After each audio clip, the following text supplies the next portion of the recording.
Very good morning to all of you my dear students. और हम अब बात करेंगे एक और नए इंटरेस्टिंग कॉन्सेप्ट की, जिसको हम कहेंगे potential energy curve. Last lecture में हमने देखा पोटेंशियल ग्रेडियंट। क्या देखा? Potential gradient. आज हम बात करने वाले हैं पोटेंशियल एनर्जी कर्व की। तो सबसे पहले हम पोटेंशियल ग्रेडियंट के कॉन्सेप्ट को समझते हैं। ओके, हाँ, हमने देखा एफ वेक्टर। यहाँ पर हमको कलर चेंज कर लेना चाहिए, हम वाइट कलर ले लेते हैं। हमने देखा F vector force vector okay is equal to minus del u by del x i k plus del u by del y j k plus del u by del z k that is the potential energy gradient. और इस पे related हमने कुछ numerical भी last lecture में देखे। Okay, अगर हम केवल एक्स डायरेक्शन की बात करते हैं, for only x direction, okay, for x only, तो जो फोर्स मिलेगा एक्स डायरेक्शन का वो होगा minus del u by del x. Okay, minus del u by del x. और यही हमको सारे कॉन्सेप्ट आगे बताने वाला है। F is equal to del u by del x, मतलब कि अगर आप पोटेंशियल एनर्जी को x के रिस्पेक्ट में डिफ्रेंशिएट करोगे और माइनस साइन लगाएंगे तो आपको x डायरेक्शन का फोर्स पता चलेगा। ओके, हम मान के चलते हैं कि हमारा जो पोटेंशियल एनर्जी है, क्योंकि हमको वही टॉपिक आज पढ़ना है, पोटेंशियल एनर्जी कर्व, और उस पोटेंशियल एनर्जी कर्व को हम बनाएंगे जिसमें सारे केसेस हमको लेना है। हम y एक्सिस पे पोटेंशियल एनर्जी ले रहे हैं और x एक्सिस पे x ले रहे हैं, पोजीशन। ओके, और इसमें हम सारे केसेस लेंगे। हम पोटेंशियल एनर्जी को इंक्रीज करके मैक्सिमम पर पहुंचाएंगे, पोटेंशियल एनर्जी डिक्रीज करके मिनिमम पर पहुंचाएंगे, पोटेंशियल एनर्जी कांस्टेंट भी रखेंगे। तो ये पोटेंशियल एनर्जी कर्व नहीं होता है, पर हम ये कर्व ऐसा इसलिए बना रहे हैं क्योंकि इसमें सारे केसेस हम देख सकते हैं। हम अगर A पॉइंट से B पॉइंट तक जाते हैं, इसको O पॉइंट लिखते थे, चलो स्टार्टिंग ओरिजिन इज O से A पर जाते हैं, A से फिर B पर जाते हैं, B से C पर जाते हैं, C से D पर जाते हैं। ओके, ऐसा हम मूव कर रहे हैं। ओके, तो यहाँ पर O से A B पार्ट पर, यहाँ पर O A पार्ट पर पोटेंशियल एनर्जी इंक्रीज हो रही है, पोटेंशियल एनर्जी यहाँ पर इंक्रीज हो रही है। ए से बी पर पोटेंशियल एनर्जी डिक्रीज हो रही है। ओके, तो यहाँ पर इंक्रीमेंट का केस आया, डिक्रीमेंट का केस आया।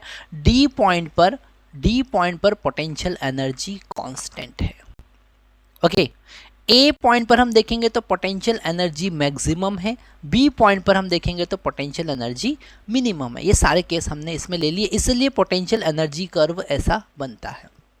ओके, आगे हम देखते हैं सबसे फर्स्ट केस हम देख रहे हैं, जिसमें हम बात कर रहे हैं U इंक्रीजिंग OA पार्ट की बात कर रहे हैं। क्या बात कर रहे हैं? OA पार्ट की बात कर रहे हैं, जिसमें पोटेंशियल एनर्जी इंक्रीज हो रही है। Okay, increment of potential energy U, जिसमें पोटेंशियल एनर्जी इंक्रीज हो रही है। अब पोटेंशियल एनर्जी इंक्रीज हो रही है, इसका मतलब del u by del x जो है वो एक पॉजिटिव वैल्यू होगी, क्योंकि वहाँ पर डिफरेंशिएशन पॉजिटिव है, स्लोप पॉजिटिव होगा। Del u by del x क्या होगा? पॉजिटिव होगा। अगर ये आपको कॉन्सेप्ट समझ में नहीं आया कि डिफरेंशिएशन पॉजिटिव होता है, स्लोप पॉजिटिव होता है, ओके, जब यू इंक्रीज होता है, तो आपको बेसिक मैथमेटिक्स के कॉन्सेप्ट वहाँ पर डिफरेंशिएशन की एप्लीकेशंस देखना पड़ेगी। पर यहाँ पर del u by del x अगर पॉजिटिव है, मतलब ये इंक्रीज़ हो रहा है, मतलब पहले केस में इंक्रीज़ हो रहा है तो del u by del x positive होगा। इसका मतलब एफ जो होगा वो नेगेटिव होगा। एफ नेगेटिव होगा, इसका मतलब पोजीशन इंक्रीज करने पर फोर्स डिक्रीज हो रहा है। ओके, पोजीशन इंक्रीज करने पे फोर्स डिक्रीज हो रहा है, मतलब अट्रैक्टिव नेचर है। कैसा है? अट्रैक्टिव नेचर है, अट्रैक्ट करेगा। वो फोर्स डिक्रीज हो रहा है, डिक्रीज नहीं होने देगा, अट्रैक्ट करेगा। ओके, तो यहाँ पर ये कॉन्सेप्ट हमको समझ में आया कि फोर्स नेगेटिव है, मतलब कि डिक्रीज हो रहा है। ओके, सॉरी अट्रैक्टिव नेचर का है। फोर्थ कैसा है, अट्रैक्टिव नेचर का है जब पोटेंशियल एनर्जी इंक्रीज होती है। अगर पोटेंशियल एनर्जी इंक्रीज हो रही तो फोर्स अट्रैक्टिव नेचर का लगेगा। यहाँ पर एक कॉन्सेप्ट हमको समझना है कि हर पार्टिकल अपनी पोटेंशियल एनर्जी को मिनिमाइज करने की कोशिश कर रहा है, क्योंकि वो उससे स्टेबल कंडीशन पर आता है, इक्विलिब्रियम कंडीशन पर आता है। ओके, और इसलिए अगर पोटेंशियल एनर्जी इंक्रीज हो रही तो फोर्स अट्रैक्टिव लगेगा, मतलब उसको वापस उसी पोजीशन पे वो लाने की कोशिश करेगा, तो इसलिए वो अट्रैक्टिव। सेकंड केस हम देख रहे हैं, केस नंबर 2, हम बात कर रहे हैं ए बी पार्ट की। ए बी पार्ट की हम बात कर रहे हैं, ओके, जिसमें डिक्रीमेंट ऑफ पोटेंशियल एनर्जी है। क्या है, डिक्रीमेंट ऑफ पोटेंशियल एनर्जी। क्या है, डिक्रीमेंट ऑफ पोटेंशियल एनर्जी, मतलब कि del u by del x जो है वो नेगेटिव है, मतलब कि फोर्स पॉजिटिव है। फोर्स कैसा है, पॉजिटिव, और ये केस है रिपल्शन का। किसका केस है, रिपल्शन का केस है। इस केस में रिपल्सिव फोर्स लगेगा।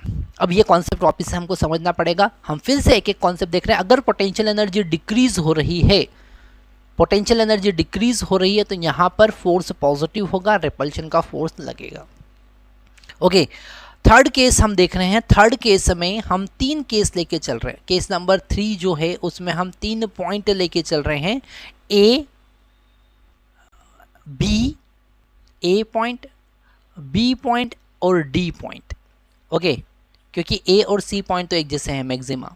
ओके, इन पॉइंट पर अगर हम टेंजेंट ड्रॉ करें, ए पर अगर हम टेंजेंट ड्रॉ करें, ओके, बी पर अगर हम टेंजेंट ड्रॉ करें, डी पर अगर हम टेंजेंट ड्रॉ करें, तो वो एक्स एक्सिस के पैरेलल होगी, मतलब del u by del x equal to 0 होगा। Okay, del u by del x क्या होगा, 0 होगा। इसका मतलब फोर्स 0 होगा। इसका मतलब क्या होगा, फोर्स 0 होगा।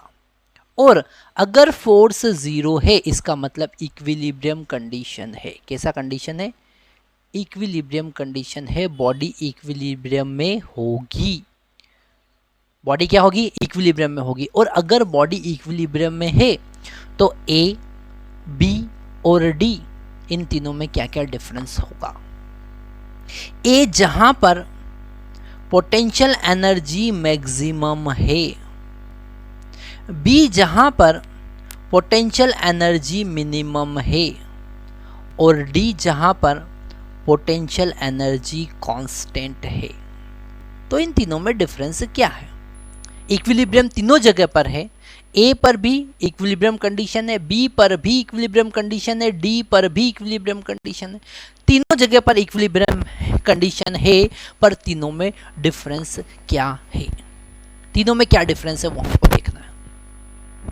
ओके, तीनों में डिफरेंस क्या है उसको समझने के लिए हमको इसका बेसिक कॉन्सेप्ट समझना पड़ेगा। पर एक शॉर्ट मैं आपको इन्फॉर्मेशन देता हूँ, जिसमें अगर पोटेंशियल एनर्जी मैक्सिमम है तो ये अनस्टेबल इक्विलिब्रियम कहलाता है।